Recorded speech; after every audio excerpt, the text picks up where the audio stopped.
त्यावेळी काम पूर्ण न झाल्यामुळे त्यांच्यावरती गुन्हेसुद्धा दाखल केले गेले होते.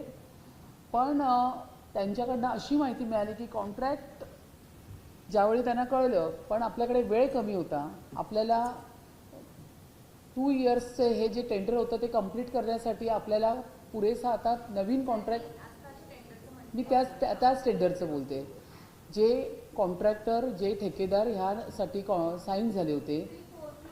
येस, पण आपल्याला त्यांच्याचकडनं काम करून घ्यावं लागलं कारण आपल्याकडे वेळ कमी होता आणि आता आपल्याला वेळेच्या आत ही नालेसफाई पण कंप्लीट करायची होती.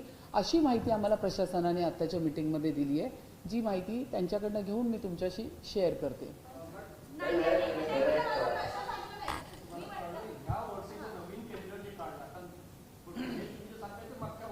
हो,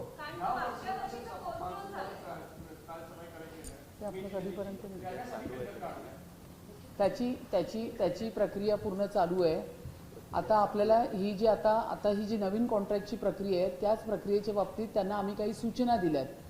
त्यांना सांगितलं की ज्या आता मी तुम्हाला बोलून सुद्धा दाखवलं की ठेकेदाराची जी जबाबदारी त्याची प्रक्रिया सुरू आहे नवीन कॉन्ट्रॅक्टरची, पण त्याच्यामध्ये काही सूचना माझ्याकडनं गेल्या आहेत की जे तुम्ही पुरेसे मजूर आणि यंत्रसामुग्री वापरतात ते पुरेपूर त्यांना उपलब्ध करून द्या.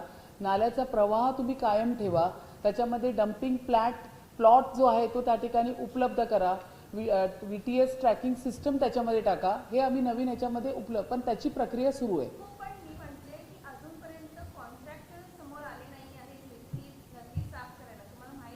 अशा पद्धतीचं काही उत्तर मिळालं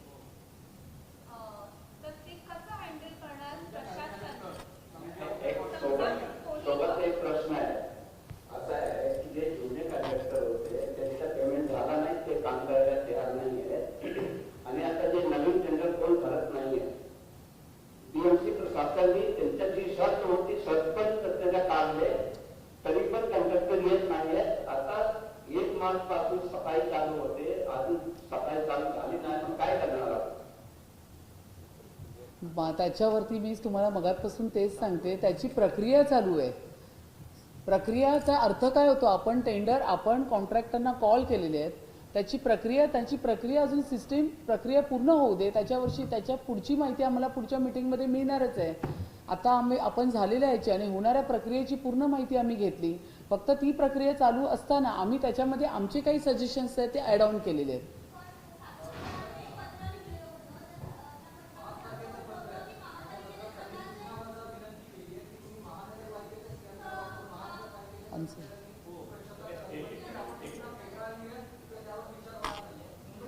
नाही, आपण प्रक्रिया सुरू केली आहे, त्याविषयी आपण प्रक्रिया सुरू केलेली. माझं ठीक आहे, मला तेच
करता येईल का याबाबत आपण सकारात्मक राहावं अशा प्रकारची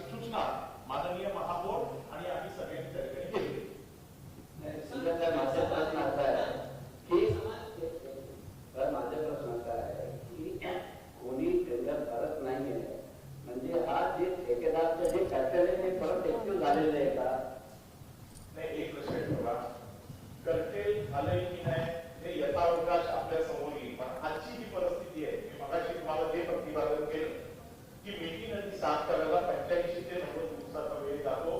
पण त्याचबरोबर जर कदाचित कॉन्ट्रॅक्टर काही कारणामुळे येणार नसेल किंवा प्रशासनाने सांगितलेल्या 15 मार्चला सुद्धा काय होईल का आज सांगणं कठीण आहे. पण म्हणून आपण असं केलेलं आहे की जसा त्यांनी उल्लेख केला मुंबई अध्यक्षांनी जे पत्र दिलेलं आहे त्याप्रमाणे आम्ही प्रशासनाला अशी विनंती केलेली आहे की ही मुंबई किंवा मिटिंग साफ होणं गरजेचं आहे. त्यावेळेला प्रशासनाने ऍज पर मेअर कॉन्सिल असा प्रयत्न करावा आणि त्या बाबतीत प्रशासनाने सकारात्मक नाही कोणी एक मिनिट त्याच्यावरती मी असं सांगेन जो आता मगाशी तुम्ही हा मुद्दा जो रेज केला आहे की कोणी कॉन्ट्रॅक्ट म्हणून त्याच्या ज्या कंडिशन आहेत त्या आता आपण रिलॅक्स केलेल्या आहेत. ज्या कंडिशन आहेत त्यांनी ठेकेदारांनी याच्यामध्ये निविदेमध्ये सहभाग घ्यायला पाहिजे. त्यासाठी ज्या कंडिशन्स आहेत त्या रिलॅक्स करून आणि आता पूर्ण अनुभव असेल किंवा नसेल तरी पण आपण त्या कॉन्ट्रॅक्टरांचा सहभाग या ठिकाणी घेतलेला आहे.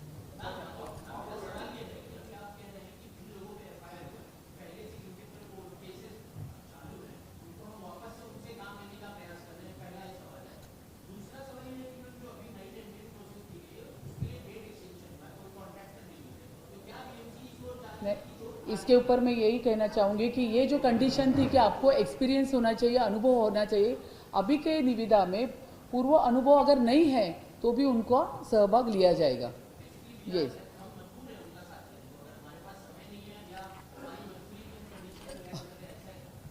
नहीं ऐसा नहीं हो सकता है. देखिए अभी मुंबई कॉरपोरेशन में सब नगर सेवक है, यहाँ पे महापौर बैठे, डेप्यूटी महापौर बैठे, सभागृह सबका थर्ड आइज है. आप जैसे बोल रहे हैं ना कि अभी अनुभव नहीं है, ऐसा नहीं होता है. अब नगर सेवक हर वार्ड में है, वहाँ पे हमने कहा है कि आप जितना भी काम करोगे कॉन्ट्रैक्टर को लेके वहाँ पे साइट इंजीनियर अपॉइंट करो, लेकिन ये सब करते वक्त आपको स्थानिक नगर सेवक लोक प्रतिनिधि को लेके साथ में काम करना है. इसका मतलब यही नहीं है कि उसको पूर्व अनुभव नहीं होगा तो वो भी काम करेगा, प्रशासन भी काम करेगा और नगर सेवक भी काम करेगा. तो ये जो 4.5 पहले की जो परिस्थिति थी अब ये बदलती हुई आपको नजर आ सकती है. और नए लोगों को आने दो बस प्रयास हम तो पहले करेंगे. से ही उनका प्रिडिक्शन नहीं कर सकते. हम उनके पास से काम पूरा करवा के लेंगे.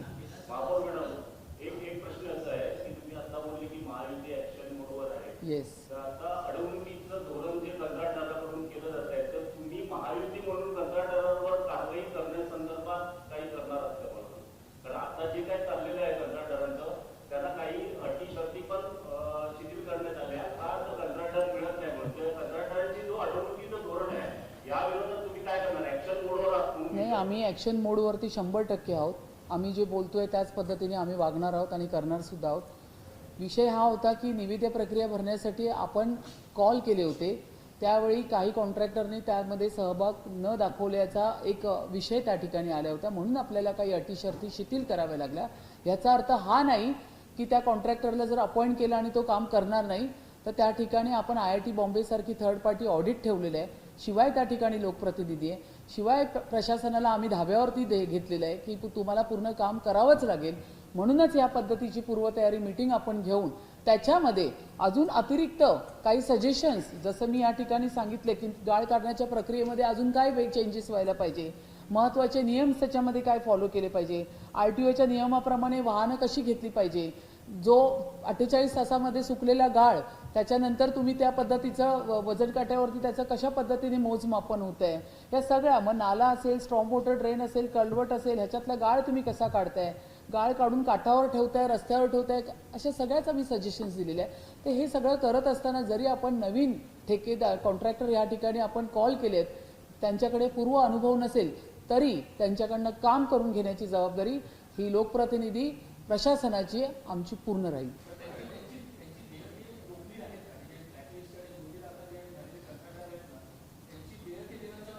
नाही असा विषय आहे त्याच्यामध्ये. हा पण एक महत्त्वाचा मुद्दा आहे. वेळेच्या आतमध्ये जर त्यांनी काम नाही केलं आणि ते काम अपूर्ण राहिले तर त्याची पूर्ण जबाबदारी कॉन्ट्रॅक्टरची स्वतःची राहील. त्याच्यामध्ये मुंबई महानगरपालिका सहभाग करणार नाही. उर्वरित असलेले संपूर्ण काम त्यांनी खर्चाने स्वतःच्या बेसवर त्यांना करावं लागेल. त्याच्यामध्ये पालिकेच्या निधीचा सहभाग नसणार आणि जर तो त्यांनी केला नाही काम पूर्ण आणि त्याच्या पुढचंही काम केलं नाही तर त्यांना ब्लॅकलिस्ट या टर्नवरती आम्ही विषय घेतलेला आहे.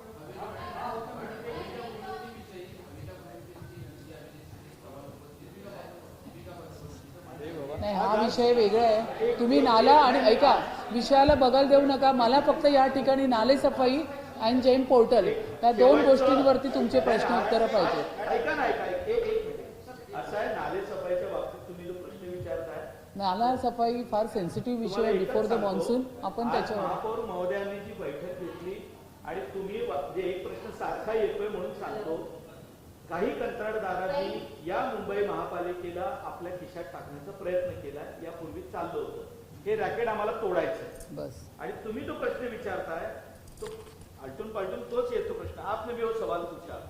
इस मुंबई महानगर पालिका में ये जो करप्शन भ्रष्टाचार के लिए कुछ लोगों ने रैकेट बना के रखा है, उसको तोड़ना है ना हमें. और मैं आज ये कह रहा हूं कि महापौर महोदय ने जो कहा, वैसे हम सारे महायुति के नगर सेवक आपको रास्ते पर मिलेंगे. हम सब रास्ते पर होंगे. और ये कुछ लोगों को लगता है कि हम मुंबई चलाएंगे, वो नहीं हम लोग होने देंगे. म्हणूनच त्यांच्या कॉन्ट्रॅक्टर निविदांमध्ये काही अशा अटी असतात की त्याला 3 वर्षाचा अनुभव पाहिजे, 4 वर्षाचा, आणि कायम एखादा मक्तेदारीप्रमाणे कायम तेच ठेकेदार येत असतात ज्यांच्याकडनं आपल्याला अजिबात काम मिळत नाही, ज्याच्यामध्ये नाले सफाई होत नाही. म्हणूनच मुंबईकरांच्या हितासाठी आणि नाले पूर्णतः साफ होण्यासाठी आपण जो निकष त्याच्यामधला काढायला लावलाय तो म्हणजे अनुभव नसलेला ठेकेदार, त्यांनी सुद्धा याच्यात निविदा प्रक्रियामध्ये भाग घ्यायला हवा, जेणेकरून हा जो प्लेस आहे हा ओपन राहील आणि सगळ्याच ठेकेदारांना त्याच्यामध्ये सहभागी घेता येईल. मुंबई की सफाई को लेकर, नाले की सफाई को लेकर आज जो भी सफाई किती हे पावसाळ्यात स्पष्ट होतं, पण मुंबईची लाईफला रेल्वे थांबू नये म्हणून आपण यासाठी काही उपाययोजना सुचवल्या. हा विषय आमच्या शिक्षण समितीच्या अध्यक्ष आदरणीय राजश्रीताई शिरवाडकर यांनी चुनाभट्टी रेल्वे स्टेशनचा घेतला होता. ज्यावेळी नाले भरले जातात आणि पाणी ओव्हरफ्लो होतं तर त्या ठिकाणी असलेल्या रेल्वेच्या ट्रॅकवरती वॉटर स्टॅग्नंट राहतं. तर ह्याच्यावरतीही चर्चा झाली. तेही पूर्ण काढण्यासाठी त्याच्यावरती आपण पूर्ण प्रशासनाला धाब्यावर धरून त्यांना सांगितलंय की या पद्धतीचं प्रवाह आणि गाळ आणि तरंगता गाळ ह्याच्यावरती आपण पूर्ण चर्चा केलेली आहे.